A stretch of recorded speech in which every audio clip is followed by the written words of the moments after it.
এষাৰ অপ্ৰিয় হ'লেও সত্য কথা আছে।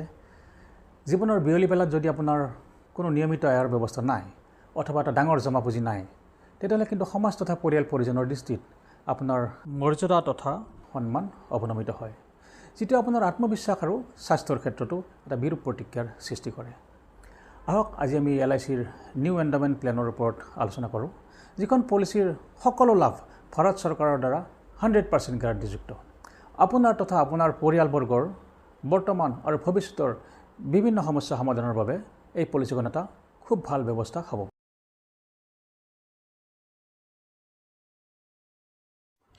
আহক প্ৰথমতে আমি এই পলিচিখনৰ আকৰ্ষণীয় সুবিধাসমূহ চাওঁ। এই পলিচিখনৰ যিটো মেচিউৰিটি এমাউণ্ট হ'ব, সেইটোক আপুনি পেঞ্চন হিচাপেও ল'ব পাৰে বা সন্তানৰ পঢ়া শুনা অথবা বিয়া বাৰুৰ ক্ষেত্ৰতো ব্যৱহাৰ কৰিব পাৰে। ডাঙৰ সম্পত্তিৰ সৃষ্টি কৰিবলৈও এই পলিচিটো ব্যৱহাৰ কৰিব পাৰে। উদাহৰণস্বৰূপে যদি আমি অইন সম্পত্তি যেনে 1 কোটি টকাৰ মাটি বাৰী বা ঘৰৰ কথা ধৰোঁ, তেতিয়াহ'লে প্ৰথমতে আপুনি তাৰ সম্পূৰ্ণ মূল্য আদায় দি ল'ব লাগিব, তেতিয়াহে সেই সম্পত্তি আপোনাৰ হ'ব।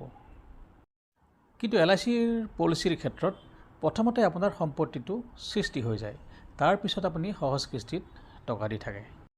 অন্য সম্পত্তিৰ ক্ষেত্ৰত যদি ক্ৰেতাজনৰ সম্পূৰ্ণ মূল্য আদায় নিদিয়াকৈ মৃত্যু হয়, তেতিয়াহ'লে কিন্তু তেওঁৰ উত্তৰাধিকাৰীয়ে সেই সম্পত্তিটো নাপায়। কিন্তু LICৰ পলিচিৰ ক্ষেত্ৰত উত্তৰাধিকাৰীয়ে সেই সম্পত্তিটোৰ মূল্যৰ লগতে অতিৰিক্ত লাভসহ গোটেইখিনি পায়। এতিয়া আমি এই পলিচিখনৰ ডেথ বেনিফিটৰ বিষয়ে চাওঁ। পলিচি আৰম্ভ কৰাৰ লগে লগে আপোনাৰ ৰিস্ক কভাৰেজ আৰম্ভ হৈ যায়।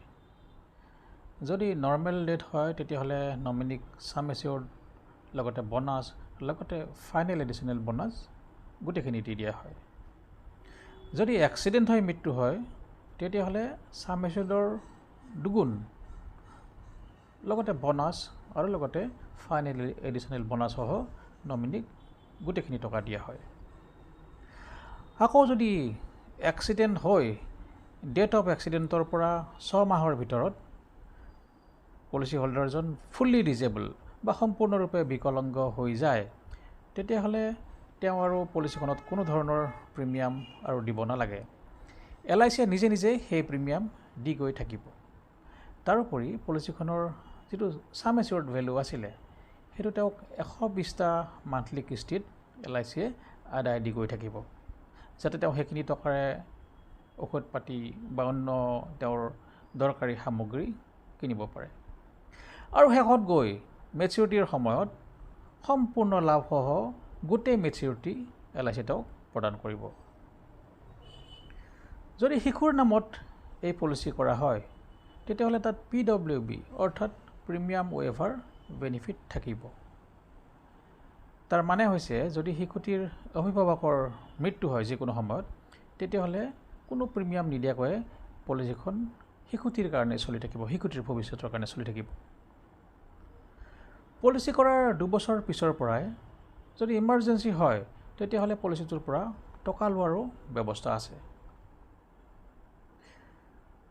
কাষ্টমাৰজনে পলিচিখনত দিয়া প্ৰিমিয়ামখিনিৰ ওপৰত ইনকাম টেক্সৰ বেনিফিটো পাব, লগতে মেচিউৰিটি বা ডেথ ক্লেইম আৰু অন্যান্য সকলো benefit tax free.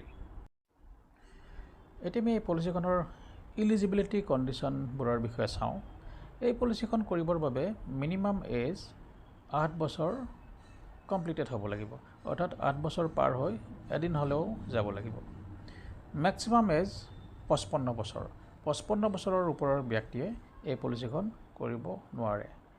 Maximum maturity as 75 বছৰৰ, অৰ্থাৎ যদি 55 বছৰৰ এজন ব্যক্তিয়ে এই পলিচিখন কৰে, তেওঁ পলিচিখনৰ টাৰ্ম 20 বছৰ যদি লয়, তেতিয়াহ'লে 75 বছৰ বয়সত তেওঁৰ পলিচিখন মেচিউৰিটি হ'ব।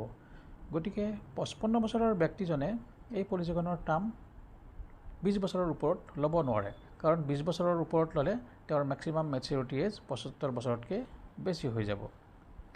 এই পলিচিখনৰ মিনিমাম ছাম এচিয়ৰ্ড 1 লাখ আৰু মেক্সিমাম ছাম এচিয়ৰ্ডৰ কোনো লিমিট নাই। পলিচি হোল্ডাৰজনৰ ইনকাম প্ৰুফৰ ওপৰত নিৰ্ভৰ কৰি এই পলিচিখন তেওঁ যিমান ইচ্ছা সিমান কৰিব পাৰিব। পলিচিখনৰ প্ৰিমিয়াম কেলকুলেশ্যনৰ সময়ত ইয়াৰ ছাম এচিউৰটো 5,000 টকাকৈ বঢ়াব বা কমাব পাৰি। Participation in profit. LICৰ বছৰেকীয়া যিটো লাভ হয় সেই লাভখিনি LICয়ে চিম্পল ৰিভিজনেৰী বনাছ আৰু ফাইনেল এডিশ্যনেল বনাছ হিচাপে পলিচি হোল্ডাৰজনক এই পলিচিখনত দিয়ে। ৰাইডাৰ। এই পলিচিত অকণমান বেছি প্ৰিমিয়াম দি এইকেইটা ৰাইডাৰ বা এক্সট্ৰা বেনিফিট ল'ব পৰা যায়। Accidental death and disability benefit rider, accidental benefit rider, term rider, critical illness rider, PWB বা প্ৰিমিয়াম ৱেভাৰ বেনিফিট ৰাইডাৰ। ইয়াৰে accidental death and disability benefit rider আৰু এক্সিডেণ্টেল বেনিফিট ৰাইডাৰৰ যিকোনো এটা ৰাইডাৰহে পলিচি হোল্ডাৰজনে ল'ব পাৰিব।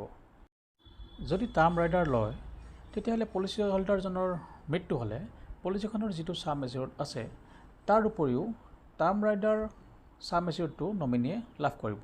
গতিকে এইখন পলিচিত টাৰ্ম ৰাইডাৰ ল'লে পলিচি হোল্ডাৰজনে অতিৰিক্তভাৱে টাৰ্ম পলিচি কৰাৰ কোনো প্ৰয়োজন নাই। ছেটেলমেণ্ট অপশ্যনৰ আণ্ডাৰত মেচিউৰিটিৰ সময়ত পলিচি হোল্ডাৰজনে টকাখিনি একেলগে নলৈ 5 বছৰ বা 10 বছৰ বা 15 বছৰত ল'ব পাৰে। তেনেকৈ ডেথ বেনিফিটৰ এমাউণ্টখিনিও টকাখিনিও নমিনীয়ে একেলগে নলৈ কিস্তি হিচাপতো ল'ব পাৰে। গ্ৰেছ পিৰিয়ড মানে হৈছে পলিচি হোল্ডাৰজনক LICয়ে প্ৰিমিয়াম দিবৰ বাবে প্ৰদান কৰা অতিৰিক্ত সময়ৰ সুবিধা। যদি পলিচিখনৰ প্ৰিমিয়াম পে'মেণ্ট মোডটো ইয়েৰলি বা হাফ ইয়েৰলি বা কোৱাৰ্টাৰলি হয় তেতিয়াহ'লে এই গ্ৰেছ পিৰিয়ড 30 দিনৰ আৰু যদি পলিচিখনৰ প্ৰিমিয়াম মোডটো মান্থলি হয় তেতিয়াহ'লে এই গ্ৰেছ পিৰিয়ড 15 দিনৰ হয়, 15 ডেইজৰ হয়। আৰু এই গ্ৰেছ পিৰিয়ডৰ ভিতৰত পলিচি হোল্ডাৰজনৰ সম্পূৰ্ণ ৰিস্ক কভাৰেজ চলি থাকে। ইয়েৰলি বা হাফ ইয়েৰলি মোডত পলিচিটো কৰিলে পলিচি হোল্ডাৰজনে প্ৰিমিয়ামৰ ওপৰত এটা ৰিবেট বা ডিছকাউণ্ট পায়, কিন্তু কোৱাৰ্টাৰলি আৰু মান্থলি প্ৰিমিয়ামৰ ক্ষেত্ৰত এই ৰিবেট পোৱা নাযায়। পলিচি কৰাৰ 2 বছৰ পিছৰ পৰাই কাষ্টমাৰজনক এই পলিচিখনৰ ওপৰত লোন দিয়াৰ ব্যৱস্থা আছে, যাতে ইমাৰ্জেঞ্চি হ'লে তেওঁ এই পলিচিখনৰ পৰা টকা ল'ব পাৰে। কাষ্টমাৰজনে তেওঁৰ পলিচিখন অন্য বিত্তীয় প্ৰতিষ্ঠান যেনে বেংক আদিত এছাইন কৰি বা মৰ্টগেজ দি তাৰ পৰাও তেওঁ লোন ল'ব পাৰে। LICৰ পলিচিবিলাকৰ ওপৰত ভাৰত চৰকাৰৰ 100% ছভাৰেইন গেৰাণ্টি থকা বাবে অন্য বিত্তীয় প্ৰতিষ্ঠানবিলাকেও LICৰ পলিচিক মৰ্টগেজ হিচাপত লয়। যদি পলিচি হোল্ডাৰজনৰ ছুইচাইডৰ ফলত মৃত্যু হয় তেতিয়াহ'লে পলিচিখন কৰাৰ দিনাৰ পৰা 12 মাহৰ ভিতৰত যদি ছুইচাইড কৰে তেতিয়াহ'লে তেওঁৰ যিমানখিনি প্ৰিমিয়াম জমা দিছিলে তাৰে 80%হে নমিনীক ঘূৰাই দিয়া হয়। কিন্তু পলিচিখন কৰাৰ পৰা এবছৰ পাৰ হৈ যোৱাৰ পিছত যদি ছুইচাইড হয় তেতিয়াহ'লে কিন্তু সম্পূৰ্ণ ছাম এচিউৰ্ড বা ডেথ বেনিফিট প্ৰদান কৰা হয়। Back dating. পলিচি কৰাৰ সময়ত পলিচিখনৰ ডেট অফ কমেন্সমেণ্টটো আগুৱাই দিব পৰা যায়, কিন্তু এই ডেটটো সেই ফাইনেন্সিয়েল ইয়েৰৰ 1 এপ্ৰিলতকৈ অধিক আগুৱাব নোৱাৰে। এই বেক ডেটিঙৰ সুবিধাটো ল'ৰা ছোৱালীৰ জন্মদিন বা পৰিয়ালৰ কাৰোবাৰ বিবাহ বাৰ্ষিকী আদিৰ পেলাবৰ কাৰণে ব্যৱহাৰ কৰিব পাৰি। এই পলিচিটো কৰিবৰ বাবে ফৰ্ম নাম্বাৰ 300, 360 আৰু 340 ব্যৱহাৰ কৰা হয়। বয়স 18 বছৰৰ ওপৰত হ'লে 300 ফৰ্ম, 18 বছৰৰ তলত হ'লে 360 লগতে 300 ফৰ্ম, আৰু যদি মেজৰ ষ্টুডেণ্টৰ ক্ষেত্ৰত এই পলিচি কৰা যায় তেতিয়াহ'লে 340 ফৰ্ম ব্যৱহাৰ কৰিব লাগিব। এতিয়া আমি এটা উদাহৰণসহ এই পলিচিটোৰ বিষয়ে বুজিম। ধৰি লওক এজন ব্যক্তিৰ বয়স 35 বছৰ 35 ইয়াৰ্ছ। তেওঁ পলিচিখনৰ ছাম এচিউৰ্ড লৈছে 5 লাখ টকা আৰু পলিচিখনৰ টাৰ্ম লৈছে 21 বছৰ 21 ইয়াৰ। তেওঁ পলিচিখনৰ প্ৰিমিয়াম দি গৈ থাকিব আৰু যেতিয়া তেওঁ মেচিউৰিটিৰ সময় আহিব মেচিউৰিটিত তেওঁ ছাম এচিউৰ্ড লগতে বনাছ আৰু লগতে ফাইনেল এডিশ্যনেল বনাছ মিলাই তেওঁ পায় 10,22,000 500 টকা লাভ কৰিব। ইয়াতে এটা কথা মন কৰিব, যিটো LICৰ বোনাছ বা ফাইনেল এডিশ্যনেল বোনাছ ৰেট থাকে, সেইটো প্ৰতি বছৰে LICৰ লাভৰ ওপৰত নিৰ্ভৰ কৰি দিয়া হয়, যিটোৰ পৰিমাণ অকণমান কম বেছি হ'ব পাৰে। এতিয়া আমি পলিচি হোল্ডাৰজনৰ মৃত্যুৰ বিষয়ে চাওঁ। যদি 6 বছৰ পলিচিটো চলাৰ পিছত পলিচি হোল্ডাৰজনৰ মৃত্যু হয়, নৰ্মেল ডেথ হ'লে তেওঁৰ নমিনীয়ে ছাম এচিউৰ্ড লগতে সেই 6 বছৰলৈকে যিখিনি পলিচিখনত বোনাছ যোগ হৈছিলে সেইখিনি পাব। যদি এক্সিডেণ্ট হয়, তেওঁৰ মৃত্যু হয়, তেতিয়াহ'লে পলিচিখনৰ ছাম এচিউৰ্ডৰ দুগুণ আৰু লগতে সেই 6 বছৰলৈকে যিখিনি বোনাছ পলিচিখনত যোগ হৈছিলে সেইখিনি নমিনীক প্ৰদান কৰিব। পলিচি হোল্ডাৰজনৰ যদি এক্সিডেণ্ট হয়, ডেট অফ এক্সিডেণ্টৰ পৰা 6 মাহৰ ভিতৰত ফুল্লি ডিজেবল অৰ্থাৎ সম্পূৰ্ণৰূপে বিকলাংগ হৈ যায়, তেতিয়াহ'লে পলিচি হোল্ডাৰজনে আৰু কোনো ধৰণৰ প্ৰিমিয়াম দিব নালাগে। LICয়ে নিজেই সেই প্ৰিমিয়াম দি গৈ থাকিব। তাৰোপৰি পলিচিখনৰ যিটো ছাম এচিউৰ্ড আছিলে 5 লাখ টকা, সেই ছাম এচিউৰ্ডটোক 120টা মান্থলি কিস্তিত, যিটো হ'ব 4,166 টকাকৈ 4,166 ৰুপিজ, সেইটো তেওঁক দি গৈ থাকিব, যাতে সেইখিনি টকাৰে তেওঁ ঔষধ পাতি হওক বা অন্য প্ৰয়োজনীয় সামগ্ৰী কিনিব পাৰে। আৰু শেষত গৈ যেতিয়া মেচিউৰিটিৰ সময় আহিব, তেতিয়া তেওঁক সকলো লাভসহ গোটেই মেচিউৰিটি, যিটো প্ৰায় 10,22,500 টকা হ'ব, সেইটো তেওঁক আকৌ LICয়ে প্ৰদান কৰিব। আশা ৰাখিছোঁ নিউ এণ্ডাউমেণ্ট প্লেনখনৰ সকলো দিশ আপোনালোকে বুজি পালে। গতিকে দেৰি নকৰিব, এই প্লেনখন সোনকালে লোৱাৰ ব্যৱস্থা কৰক।